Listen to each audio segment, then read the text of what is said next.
Saat Tuan Putri dari kerajaan Hilden dikunjungi oleh Berje untuk diculik, putri itu bertanya pada Berje, siapa dia? Berje menjawab, dirinya adalah Raja Iblis yang datang untuk menculiknya. Mendengar jawaban Berje, putri tersenyum kecil. Saat dia bertanya pada Berje apakah dia bisa menangani dirinya, Berje kebingungan apa maksudnya. Berje yang kebingungan berpikir, itu adalah pertanyaan aneh. Dirinya kebingungan. Apakah putri itu berpikir Raja Iblis adalah lelucon? Berje yang memikirkan itu berkata tentu saja dirinya bisa, karena dirinya adalah Raja Iblis. Dengarnya, putri berkata padanya untuk membawa dirinya kalau dia bisa menangani dirinya. Berje yang kebingungan berkata kalau dia aneh karena bisa tetap tenang. Dirinya kebingungan apa yang telah dia coba rencanakan. Putri itu yang berpikir sejenak berkata, kalau dirinya selalu berpikir sesuatu seperti ini yang mungkin terjadi di suatu hari, sejak dirinya lahir sebagai seorang putri. Berje berkata padanya jika dia berharap dirinya lengah, dirinya menyarankannya untuk menyerah. Berje juga cukup putus asa, jadi dirinya tidak akan membiarkannya menipu dirinya. Tuan Putri yang tersentak berkata, dirinya tidak merencanakan apapun. Karena bagaimanapun dirinya bisa memasang jebakan, jika dirinya bahkan sama sekali tidak tahu Raja Iblis mungkin datang ke sini hari ini. Berje yang gugup berpikir, dia ada benarnya. Tapi apa sebenarnya perasaan tak nyaman yang dirinya rasakan? Putri itu yang menjulurkan tangannya berkata pada Berje untuk membawa dirinya. Beberapa saat setelah itu, di pegunungan Erges yang merupakan menara milik Berje, setelah Berje masuk ke dalam menara dengan membawa Tuan Putri yang menggunakan tudung, Gordon yang mendatanginya senang dengan Berje yang kembali dengan selamat. Saat Tuan Putri menurunkan tudung, Berje berkata pada Gordon untuk membawanya di sudut lantai 4. Gordon yang mendengarnya bertanya, kenapa bukan di penjara? Berje menjawab, dia ikut tanpa perlawanan, jadi dirinya bersedia memberikan sedikit keringanan. Gordon yang mendengar alasan Berje berkata dirinya mengerti. Saat Gordon berkata pada Raja Iblis kalau ada yang harus dirinya katakan, Berje bertanya, apa itu? Tuan Putri yang dibawa ke lantai 4 menara Berje yang kosong mulai duduk dan berkata lantainya dingin dan keras. Tidak ada apapun di sini. Mau itu bantal, selimut, dan tidak ada maid. Tidak ada taman indah dan tidak seperti di kerajaan. Putri itu yang tahu. Akan hal itu tersenyum, karena dirinya merasa kalau ini tidak terlalu buruk. Saat Gordon mengatakan sesuatu pada Berje kebingungan dengan Gordon yang berkata undangan dari menara binatang. Gordon berkata iya. Di sana akan ada pesta penyambutan untuknya, Raja Iblis yang baru. Berje yang mendengar pesta penyambutan menjawab tidak. Dirinya yakin itu mungkin cuma usaha menyedihkan untuk mengerjai dirinya, si pendatang baru dan pamer kekuatan. Raja Iblis pada dasarnya terlalu sombong untuk bekerja sama dengan siapapun. Namun, Arain, sebuah faktor yang belum pernah terjadi sebelumnya, yang membuat mereka para Raja Iblis melawan harga diri mereka dan bekerja sama. Dulu dirinya mengabaikan mereka, karena dirinya mengira mereka berminta lemah. Tetapi kali ini dirinya harus setidaknya mencoba melakukan sedikit pertukaran ringan dengan mereka. Beberapa saat setelahnya, di menara binatang, Raja Iblis binatang Draxen memperkenalkan dirinya. Sebagai Draxen yang merupakan Raja Iblis binatang, dirinya sudah memerintahkan tempat ini selama 70 tahun. Draxen yang menatapnya bertanya, apakah dia Raja Iblis yang baru? Dirinya mendengar dia mengejek cara lama. Walaupun begitu, dirinya merasa dia cukup mengesankan. Berje yang menghela nafas bertanya, apakah dia memanggil dirinya ke sini untuk mencari gara-gara dengannya? Sambil berkata dirinya seharusnya tidak datang, Berje berkata padanya untuk tidak basa-basi. Draxen yang tertawa berkata pada Berje, kalau dia tidak tahu apa-apa. Archduke Arkain yang menyuruh dirinya berkata untuk mengawasinya begitu kau datang. Saat Berje mengingat vampir yang mengatakan pada dirinya mungkin menjatuhkannya ke arah yang belum cukup untuk membuatnya ceria, Berje berkata, apakah yang dia maksud adalah vampir tua yang dirinya sebut berisik itu. Mendengar ejekan Berje, Draxen terkejut. Draxen berkata dia sangat berani, menyebut Archduke dengan cara seperti itu. Darkseid menyebut Berje benar-benar punya nyali.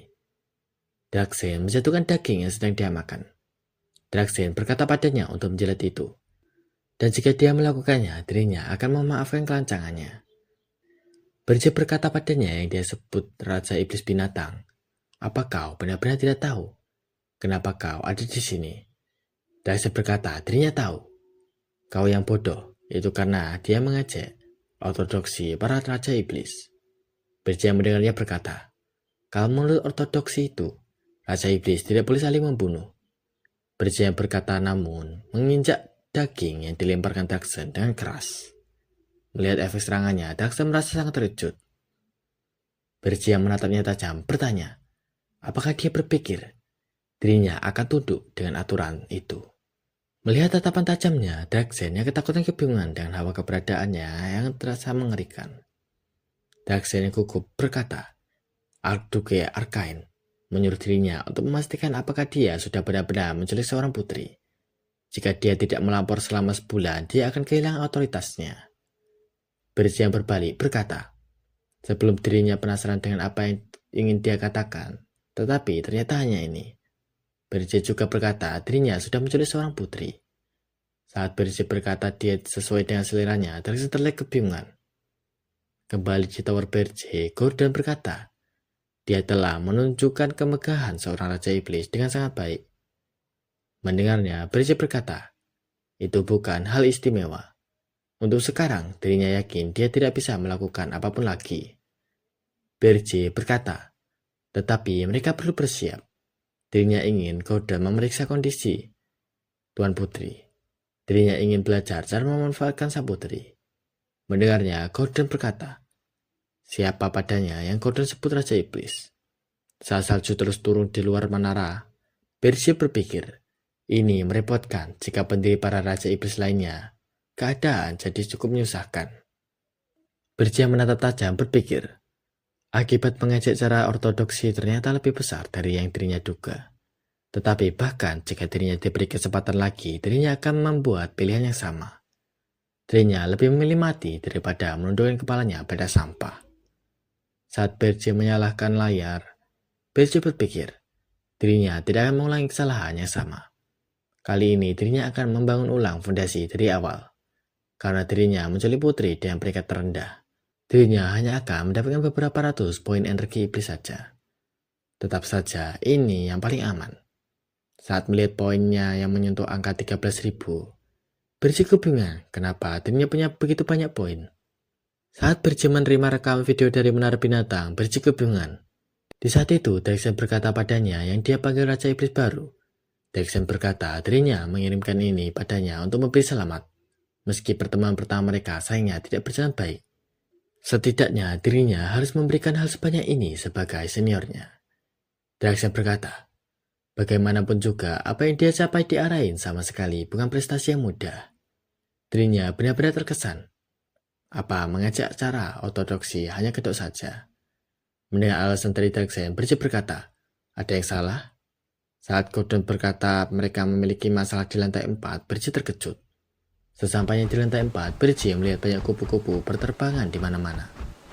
Berje kebingungan saat melihat semua ini. Dirinya bertanya apa-apaan ini. Saat menara Berje lantai 4 berstatus naturalisasi sedang berlangsung, Berje yang melihat putri yang dirinya culik berkata dia di sini. Berje bertanya-tanya, apakah dia yang telah membuat ekosistem di dalam menara sihir? Sambil berpikir ini adalah pencapaian yang hanya bisa dilakukan oleh seseorang yang telah menguasai 4 elemen, Berje berkata, dirinya jelas pergi ke kastil putri ke-13. Saat mengatakan itu, Berje berpikir, hanya ada satu ahli roh di benua ini yang mampu melakukan ini. Berje berkata, dia bukanlah putri ke-13. Mendengarnya, putri itu berkata seperti yang dirinya duga. Dia salah mengira dirinya sebagai Elena.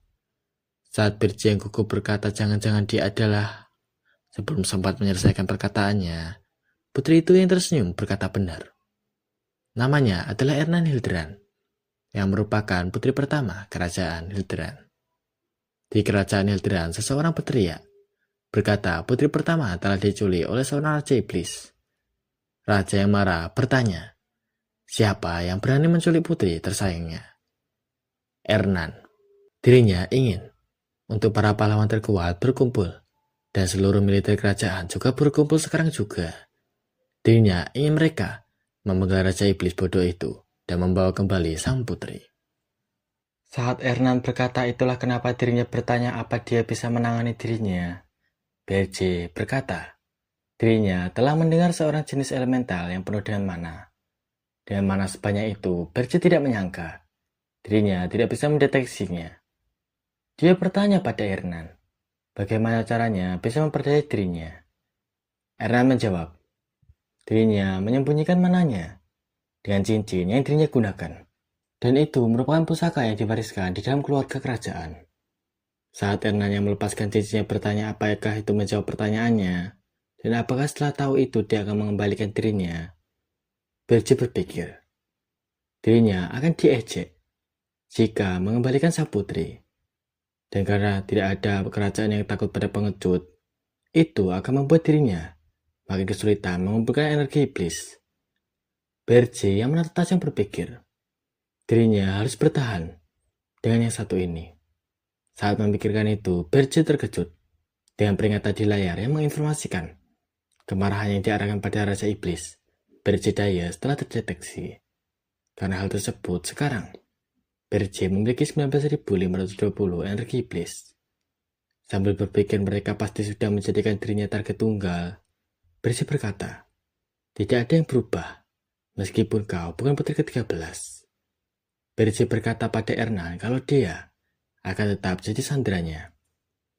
Kembali di kerajaan Hilderan, sang raja berteriak, berkata pada prajuritnya untuk membunuh Raja Iblis bodoh itu, dan bawa pulang kembali putrinya. Mendengarnya, bawahannya berkata padanya, yang dia panggil yang mulia. Mereka belum tahu Raja Iblis mana yang melakukan ini. Mereka sudah mengirim patroli, jadi dirinya ingin rajanya menunggu. Raja yang marah berkata padanya, untuk cepat cari tahu. Putrinya diculik dan mereka semua tidak melakukan apapun. Saat seorang bawahan berkata pada Raja Iblis ada yang janggal, Raja bertanya, apalagi sekarang? Orang itu berkata, Raja Iblis nafsu, baru-baru ini menculik pangeran dari kerajaan lain. Dia berkata, Raja Iblis nafsu itu menimbulkan kemarahan terlalu banyak pihak, dan dia dibunuh oleh para pahlawan. Meski ada contoh seperti itu, dirinya merasa aneh, karena seorang Raja Iblis lain muncul dan menculik putri kerajaan. Mendengarnya, orang-orang yang berada di sana merasa itu masuk akal. Mendengarnya, Raja terlihat marah, dan tangan yang gemetar. Raja berkata, ini pasti ulah Raja Iblis yang baru. Di saat itu, seorang prajurit berkata padanya, kalau mereka telah menemukan jejak sihir teleportasi. Itu menuju utara, dan tujuannya diduga ke pegunungan Erges. Mendengar kata pegunungan Erges, Raja terlihat kebingungan, karena tidak normal. Menara Raja Iblis berada di tempat seperti itu. Di pegunungan Erges yang merupakan tempat menara BRJ, Gordon yang merasa bingung berkata pada BRJ, kalau pasukan dari Hilderan akan segera tiba. Dirinya bertanya pada BRJ, apakah dia memikirkan hal yang sama dengan dirinya. Dirinya merasa mereka terlalu banyak untuk dihadapi. Mendengar perkataannya, BRJ tersenyum. BRJ menjawab tidak apa-apa, karena dirinya yakin kerajaan Hilderan tidak akan bisa sampai ke tempat ini. Saat Raja sedang menyusun strategi, BRJ berkata, pegunungan Erges berada di ujung paling utara benua. Kerajaan Hilderan berada di ujung selatan. Tidak mungkin semua kerajaan akan membiarkan mereka dan pasukannya lewat begitu saja. BRJ merasa yakin kalau semua kerajaan itu membuka jalan untuk mereka, dan mereka akan dipaksa menggunakan kulit pahlawan sebagai gantinya. Raja yang sudah tahu itu berkata kalau mereka tidak memiliki pilihan. Dirinya ingin mereka untuk menghubungi kulit pahlawan. Di salah satu kulit pahlawan, poster dari Elena terlihat ditempelkan di misi pahlawan. Salah seorang pahlawan terkejut karena putri Hilderan diculik. Dirinya penasaran Raja Iblis gila macam apa yang melakukan ini.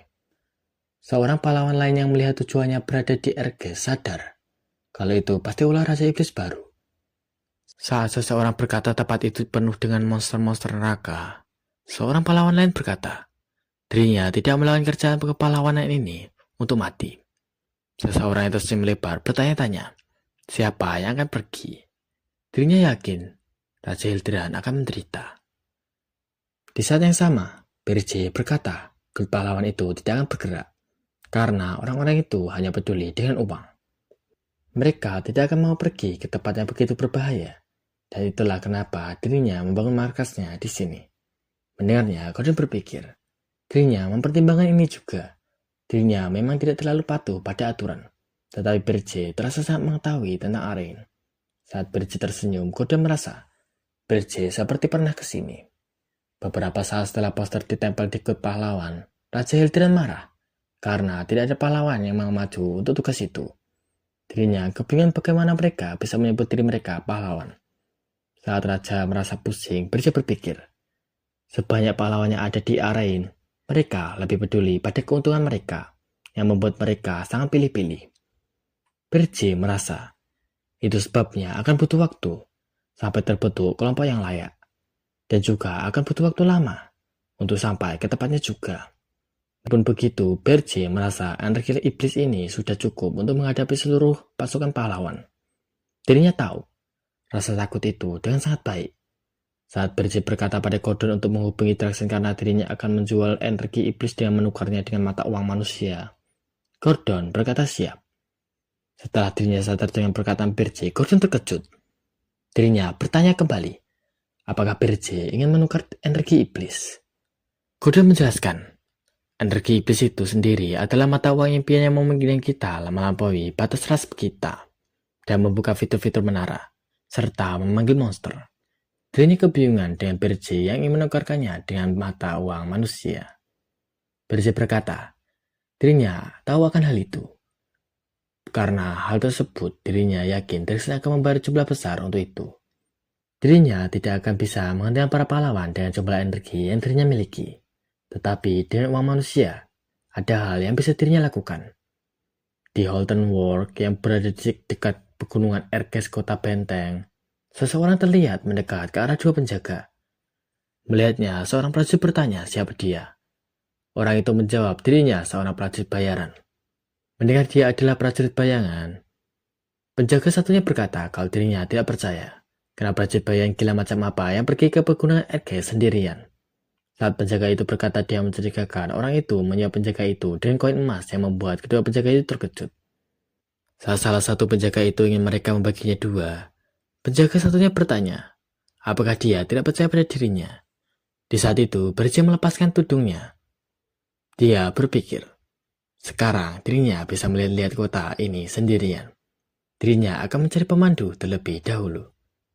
Di markas besar kota tentara bayaran Scarlet Work, seseorang berkata pada kaptennya, dia bertanya, bukankah mereka harus pergi dari tempat ini secepatnya?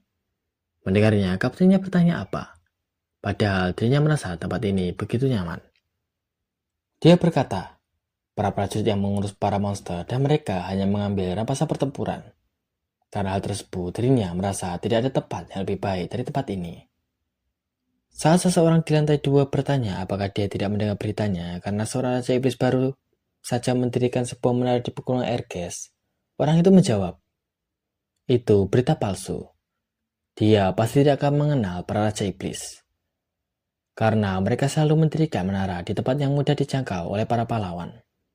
Saat anak buahnya berkata dirinya mendengar dia bahkan menculik putri Hildiran, pria itu bertanya, pernahkah dia melihat Raja Iblis pergi sampai ke ujung benua lain? Hanya untuk menculik seorang putri. Mendengarnya, seseorang berkata, dirinya mendengar klub pahlawan menolak tugas itu. Setelah mendengar lokasi menara Raja Iblis berada, ketuanya berkata itu cuma sandiwara. Dirinya bertanya apa itu seorang putri, seorang ahli waris yang berharga. Mereka hanya memainkan trik untuk memeras lebih banyak uang dari situ. Saat ketua itu berkata mereka pasti tahu betapa gilanya orang-orang itu soal uang. Orang-orang di sekitarnya berkata dia benar. Saat sedang asik tertawa, Birce yang berada di belakangnya berkata dirinya paham. Mendengarnya, pria itu terjatuh.